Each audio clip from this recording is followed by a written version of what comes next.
ಜೀವನದಲ್ಲಿ ಈ ತಪ್ಪು ಮಾಡಬೇಡಿ. ಸಮಯವನ್ನು ವ್ಯರ್ಥ ಮಾಡಬೇಡಿ. ಸಮಯ ಹೋದ ಮೇಲೆ ಮರಳಿ ಬರುವುದಿಲ್ಲ. ಆರೋಗ್ಯವನ್ನು ಕಡೆಗಾಣಿಸಬೇಡಿ. ಆರೋಗ್ಯವಿಲ್ಲದೆ ಸಂಪತ್ತಿಗೂ ಅರ್ಥವಿಲ್ಲ.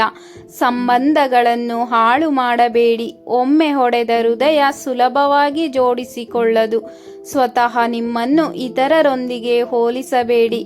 ಪ್ರತಿಯೊಬ್ಬರಿಗೂ ತನ್ನದೇ ಆದ ದಾರಿ ಇದೆ. ತಪ್ಪನ್ನು ಒಪ್ಪಿಕೊಳ್ಳದೆ ಬದುಕಬೇಡಿ. ತಪ್ಪನ್ನು ಒಪ್ಪಿಕೊಂಡರೆ ಬದುಕು ಹಸನಾಗುತ್ತದೆ. ಕೋಪದಲ್ಲಿ ಯಾವುದೇ ನಿರ್ಧಾರ ಮಾಡಬೇಡಿ. ಅದು ಜೀವನವನ್ನೇ ಹಾಳು ಮಾಡಬಹುದು.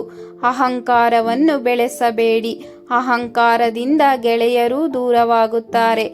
ನಾಳೆ ಮಾಡ್ತೀನಿ ಎಂದು ಸಮಯ ಹಾಳು ಮಾಡಬೇಡಿ. ಹಿಂದೆ ಮಾಡಿದ್ದು ಜೀವನ ಕಟ್ಟುತ್ತದೆ. ಜ್ಞಾನಕ್ಕಿಂತ ಹಣ ಮುಖ್ಯ ಎಂದುಕೊಳ್ಳಬೇಡಿ. ಜ್ಞಾನವೇ ನಿಜವಾದ ಬಲ. ಜೀವನವನ್ನು ಇತರರ ಮಾತಿನ ಆಧಾರದಲ್ಲಿ ಮಾತ್ರ ನಡೆಸಬೇಡಿ. ನಿಮ್ಮ ನಿರ್ಧಾರವೇ ನಿಮ್ಮ ಭವಿಷ್ಯ. ಎಲ್ಲರಿಗೂ ಶುಭವಾಗಲಿ.